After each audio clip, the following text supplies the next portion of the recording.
Welcome to Wrestle Mayhem, and to begin this news, WWE ने release किया है 8 wrestlers को। अभी न्यूज आ रहा है, dirt sheets are reporting this. वो 8 रेसलर्स के नाम हैं bronze Strowman, Dakota Kai, Shayna Baszler, Kayden Carter, Katana Chance, Gigi Dolin, Cora Jade, Eddy Thorpe, Riley Osborne. ये मिक्स है NXT और मेन रोस्टर के। ये 8 में से सभी टैलेंटेड बंदे हैं, so I am very surprise कि इनको क्यों निकाला जा रहा है। Maybe budget cuts, actual reason अभी तक बाहर नहीं आया, but as per dirt sheets वो बोल रहे हैं कि बजट कट्स की वजह से इन्हें निकाला जा रहा है।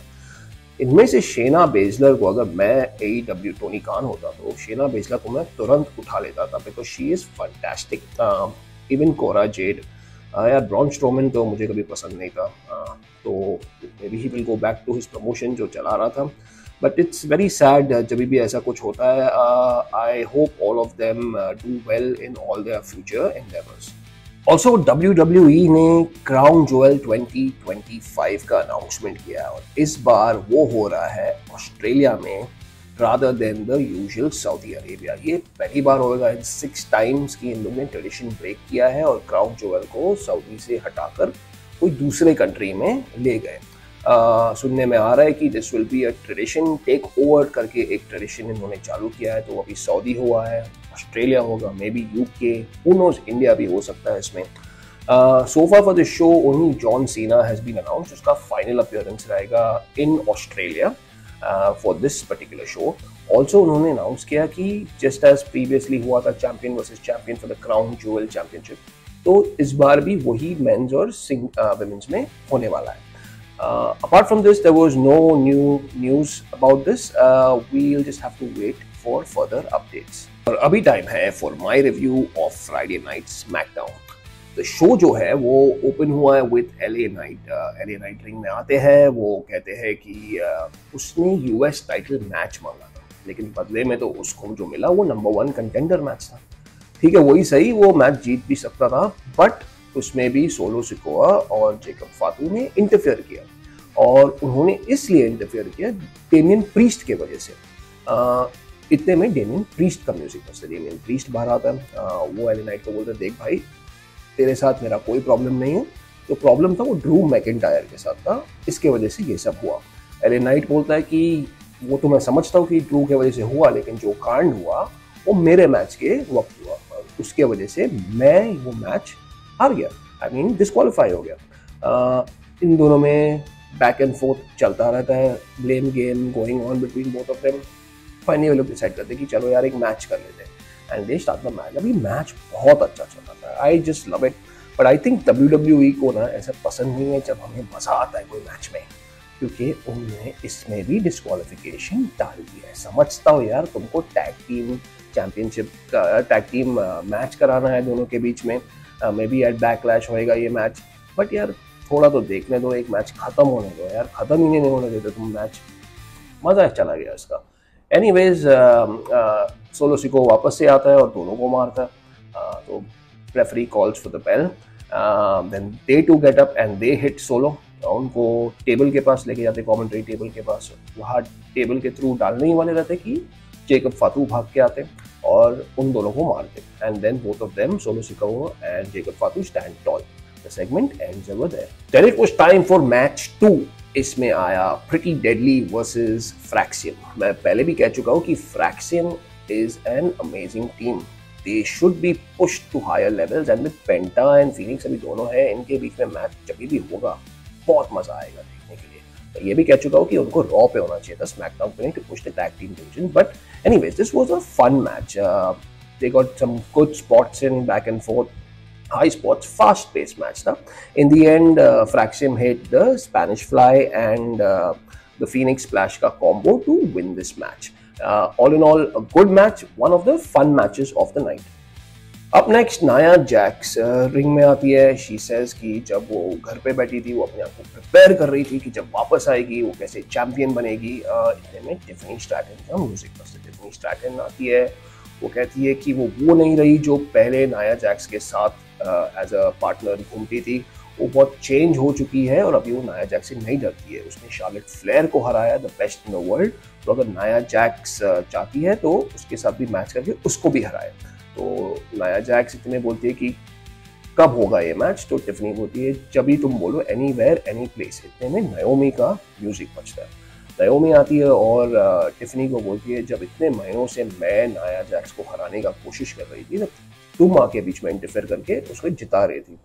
अब मैं भी बदल चुकी हूँ और मुझे वो गोल्ड चाहिए।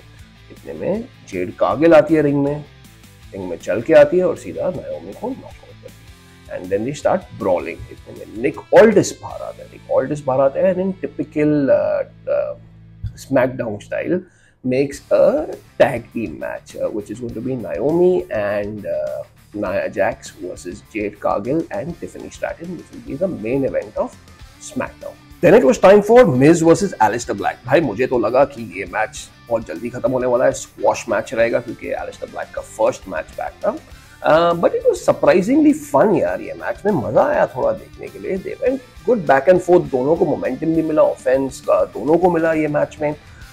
इन द एंड क्या होता है, Miz tries to hit the skull crushing finale, but Aleister Black counters. जैसे ही काउंटर करता है, कार्मेलो हेज आ जाता है रिंग पे। उसको देख के मिज वापस से मारने ही जाता है कि एलिस्टर ब्लैक उसको ब्लैक मास मार देता है एंड 1 2 3 करके काउंट कर देता है। मैच खत्म होता है एंड एलिस्टर ब्लैक अपने पोज में ऐसे बैठ जाते हैं and Carmelo Hayes comes inside and उन दोनों के बीच में स्टेयर डाउन होता है। I think so that is going to be a future match, most probably on Backlash. Then it was time for the US Women's title match between Zelina Vega, who's the champ, and Piper Niven. यार ये तुम्हारा typical WWE match है जिसमें कोई interfere करता है और and में रोल अप करके विन हो जाता है। यही हुआ ये मैच में भी। It was going well. Chelsea Green और एल्बा फायर ने इंटरफियर करने का कोशिश किया। Selina Vega tries to take out Chelsea Green. पीछे से पाइपर नेविन उसको मारने आती है but by mistake hits Chelsea Green and Selina Vega rolls her up. 1 2 3 match खत्म। यार ये मैच फॉर्मेट से यार मैं बोर हो चुका था। क्राउड भी बोर था, कोई आवाज भी नहीं कर रहा था ये मैच में। दैट्स इट, यही था वो सेगमेंट। फिर आया Randy Orton. Randy Orton ring में आते हैं। वो कहते हैं कि जॉन सीना जो है हसल, लॉयल्टी और रिस्पेक्ट में से सिर्फ हसल उसके पास रह गया। लॉयल्टी और रिस्पेक्ट तो खो दिया है क्योंकि हसल ही करते हैं पैसे कमाने के लिए।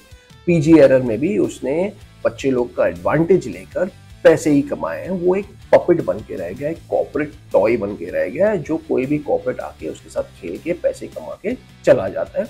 वो लॉकर रूम के बारे में नहीं सोचता है, किसी और के बारे में नहीं सोचता है, सिर्फ अपने बारे में सोचता है। That was a typical WWE promo जो था। एंड में रैंडी बोलता है कि बैकलैश आने वाला है और बैकलैश पे मैं उसे पंट किक करूंगा और फिर RKO दूंगा और फिर 1 2 3 करके वर्ल्ड चैंपियन बन जाऊंगा।